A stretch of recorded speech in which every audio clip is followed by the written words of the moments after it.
Ano po? Sino? Kasama mo siya mismo at inaalalayan ka pa.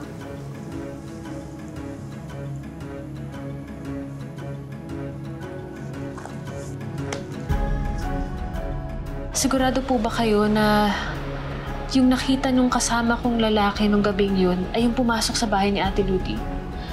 Sigurado ako.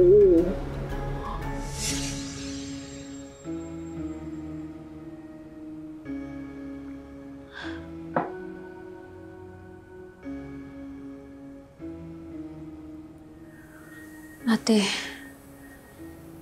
bakit si Peter ang tinuturo ni Aling Tess? Siya nga yung nagligtas sa akin ng gabing yun.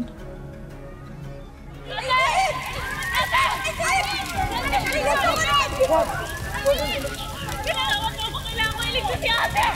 Ate! Ate! Tulungan niyo kami! Tulungan niyo kami! Peter, ano ka ba talaga? Kaibigan o kaaway?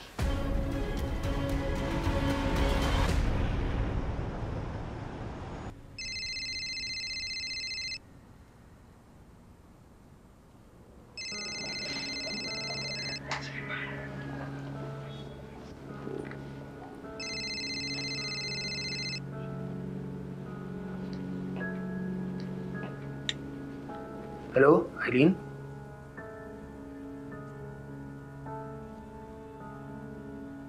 Oo naman, walang problema. Puntahan na kita dyan tonight.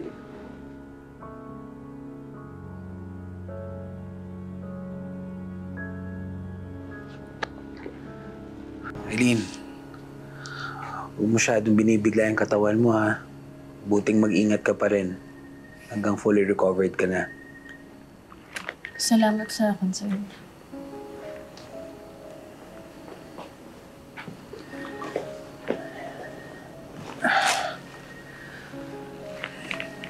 Masaya ako, Eileen, kasi gusto mo na ulit akong kausapin. Ibig mo sabihin, pinapatawad mo na ako. Depende sa isasagot mo sa tanong ko. Didiretsuhin na kita, Peter. May kinalaman ka ba sa pagkamatay ni Ate Ludi? Saan galing? Sino naman nagsabi sa'yo na may kinalaman ako? Hindi kita ina-accuse. Tinatanong lang kita. Teka. Ito na naman ba yung lasing? Yung nagsalita noon?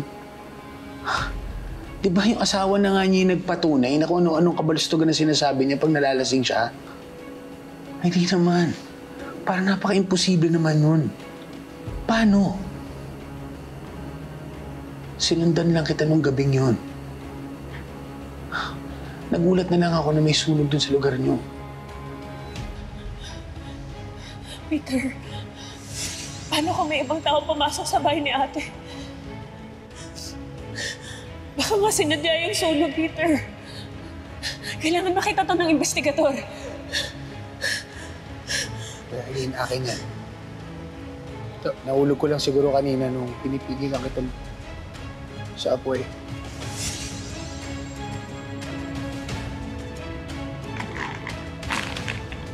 Siguraduhin mo lang talaga na nagsasabi ka ng totoo at wala kang kinalaman. Dahil kung hindi, patawarin ako ng Diyos sa pagkagawa ko sa'yo.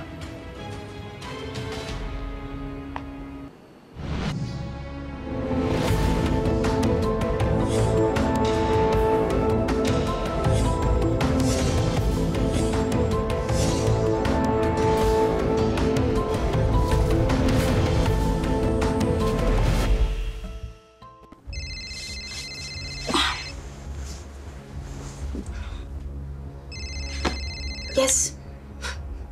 Frida, Yes, Peter. Tulog na yung asawa ko. What do you want? bakit di ko makontak si Alexa? May malaki pa namang problema.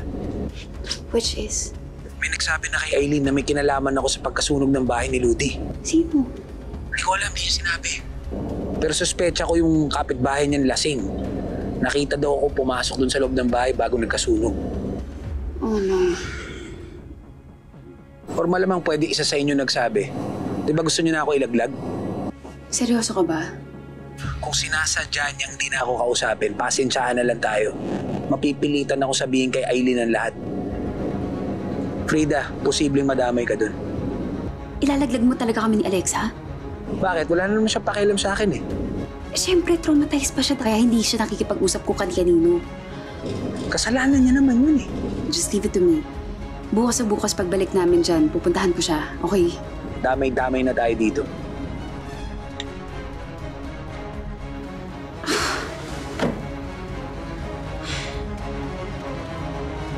So parang word ni Peter versus word ni Aling Tess.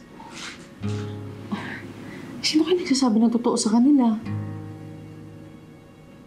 Inis ko naman, hindi kaya nag-iimbento lang si Aling Tess? Kung nag-iimbento si Aling Tess, ano bang dahilan ni Peter para gawin to kay Ate Ludi? Pilit ko ang binabalikan yung mga nangyari nung gabing yun eh. Masakit dahil nakakalkal ulit yung pagkawala ni ate. Pero kailangan. Baka kasi mabigyan ng linaw kung ano ba talaga yung nangyari nung gabing yun. Beshi, 7 years nga naman kasi yung nakalipas. Pero baka lang meron ka talaga maalala, tayo pa rin.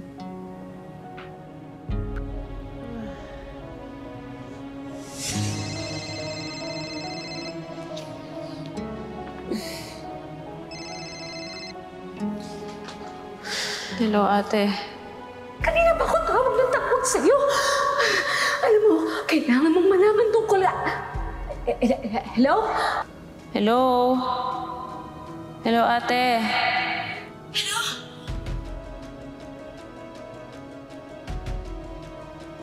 I'm sorry, the subscriber cannot be reached. Please try again later. May gustong sabihin sa akin si Ate Ludi tungkol kay Peter nung gabing yun eh. Pero ayon kay Peter, wala naman daw silang pinag-usapan o pinagtalunan.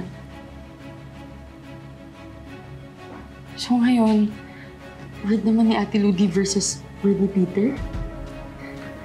Beshi, kung may kinalaman talaga si Peter, paano ba tayo makakakuha ng matibay na ebidensya laban sa kanya?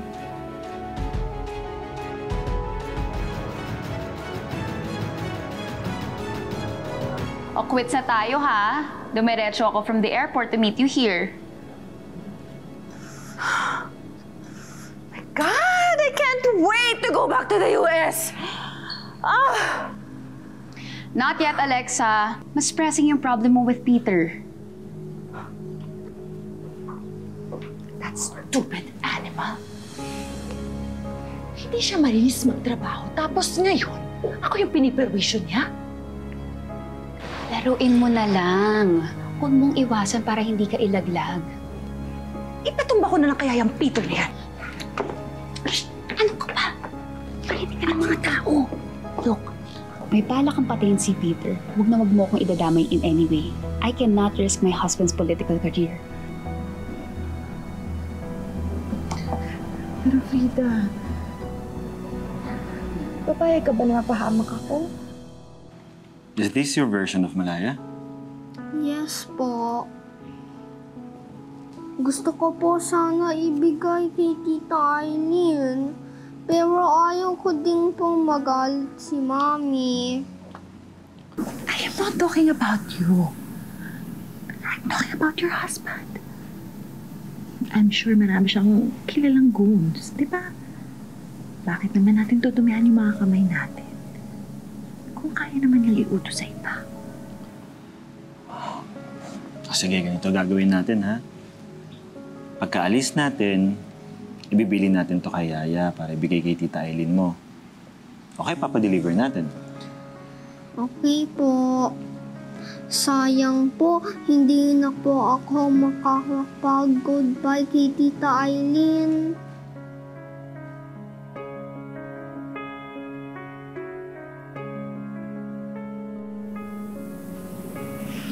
So does that mean payag ka na? Well, let's just say that I am very confident na kung magkakipitan man, nandyan ang asawa mo to protect us. Kaya mag-iingat talaga yung Peter na yan.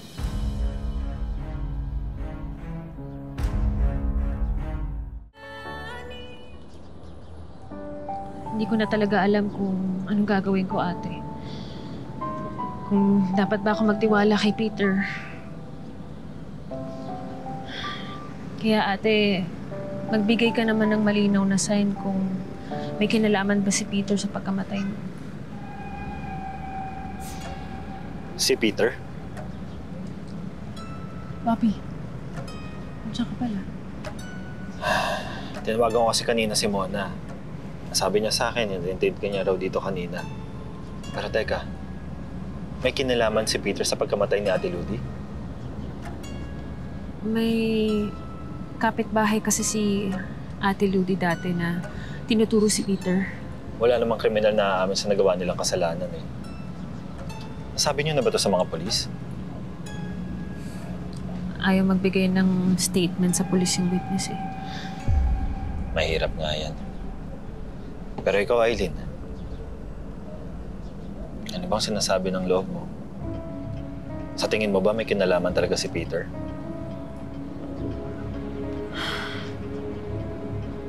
Kailangan ko pa ng mas malinaw at mas matibay na ebidensya, Pop.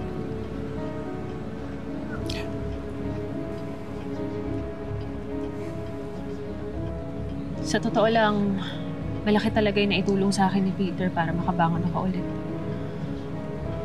At ilang beses na rin ako nailigtas. Kaya masakit para sa akin na pagdudahan siya. At syempre, unfair din naman sa kanya na pagbintangan siya kung wala naman talaga siyang ginawang mali.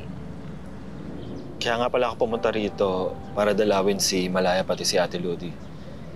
Pero bukod doon, may gusto kasing ipabigay sa'yo si 3D na drawing niya. Iniwan ko na muna sa kotse.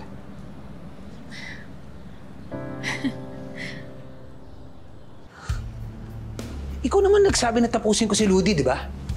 Gusto mo pa nga damay ko pati si Aileen, di ba? Ha? Bakit parang ako pa may kasalanan? I-idea mo tong lahat.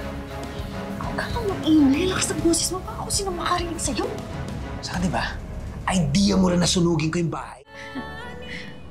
Sabi kay Sir G, salamat.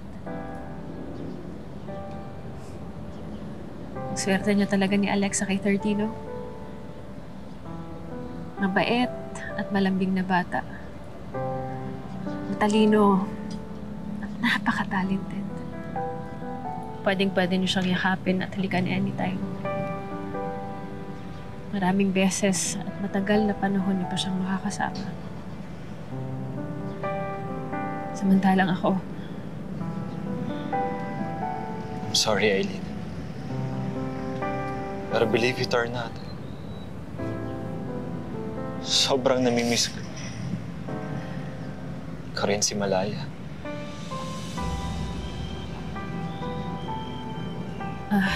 Bobby, sorry ah. Kailangan ko lang palang pumunta sa police station.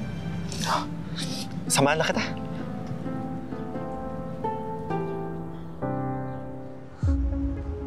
Ikaw naman nagsabi na tapusin ko si Ludi, di ba?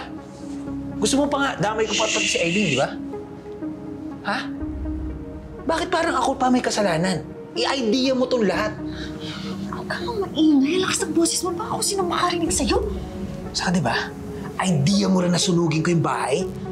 Sorry na nagkamali ako. Ang damay kami sa pagkakamali mo. Tapos ang lakas ng loob mo, natakutin ako, na ilalaglag mo ako. Kami ni Frida? How dare you? Pwede ba, Peter? Huwag kang magmalinis. Because whether you like to admit it or not, nakinabang ka dahil mukha kang pera. Well, come to think of it, pabalik na rin naman kami ng US. So pwede kitang iwan dito mag-isa para harapin mo mag-isa yung gusto mo. In other words, bahala ka sa buhay mo.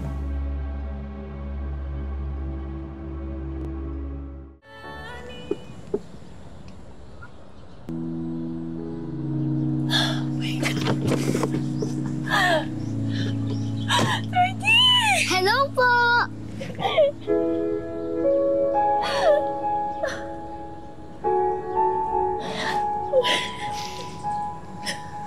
Sana naman mabawasan na mawala na yung stress na nararamdaman mo dun sa police station.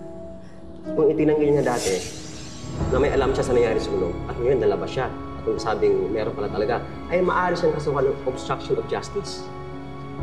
Paano kung natakot lang siyang magsalita noon? Paano pa po siya ma-encourage na magsalita ngayon kung kakasuhan lang naman po pala siya? Di ibig po sabihin hindi mabibigyan ng hustisya yung pagkamatay ng ate ko? Ang unfair niyo naman po. Ma'am, kalma lang po. Yan po ang nasa batas. Nawala na. Just like that. Thanks to you, 30. Na-excite din po ako nung sinabi ni Daddy na may surprise siya sa akin inside the car. Sinimantala ko na habang wala si Alexa. Lady, yung usapan natin, ha? Please, let this be secret to your mommy, okay? Of course, Daddy. Bukan natin. Sige. Ako? Wala namang problema sa akin kung aminin ko kay Eileen lahat. Wala akong pakialam kahit ipakulong niya ako. Kahit magmakaawa ko araw-araw lumapatawad niya ako.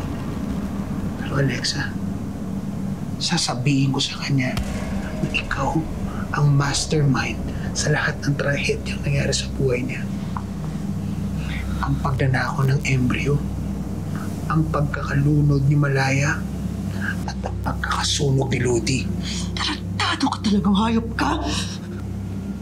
Gusto mo sabihin ko na sa kanya, parang ibulgar ko lahat ng katimonyohan mo.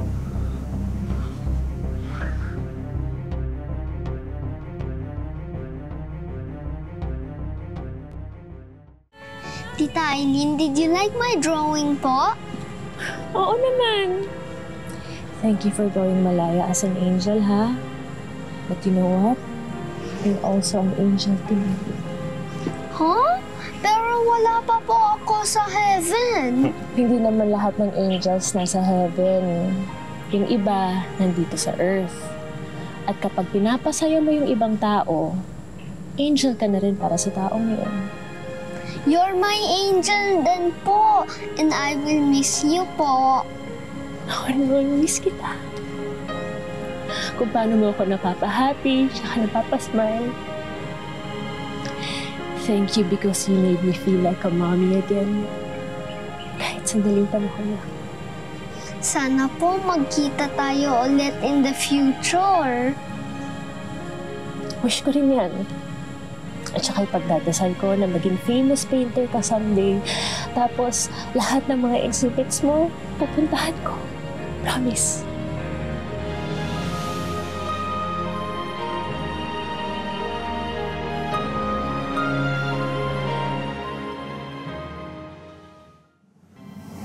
Tawag ko na. Para sabihin ko na rin sa kanya na anak niya si Terdy. Na ano? Na anak niya si Terdy.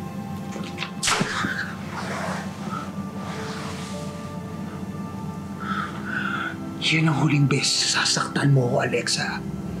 I'm sorry. I'm sorry. Okay? I'm sorry, pero sinagad mo kasi ako. For God's sake, Peter. Kesa kung anong kapraningan yung naiisip mo dyan na ikapapahamak natin, why don't you just take care of that freaking witness? Dahil nawawala nga siya. What do you mean? Nag-research ako, okay? Siya yung nasa news sa 1 linggo nang nawawala.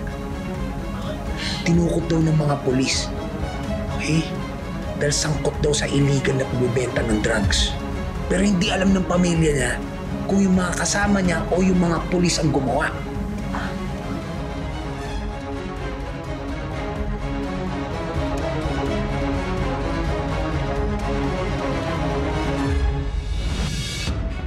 Sige, papunta na ako. Diyan kita tayo sa loob ng coffee shop, ha? Alexa?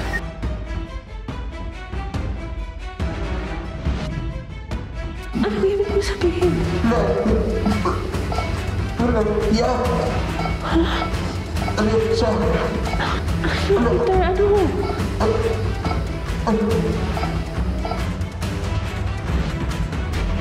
Hindi pwede. I will lose everything kapag nilaglag niya ako. Paano pag pati ako madamay? Hindi pwede. Kaya humingi ko ulit ng tulong sa asawa mo.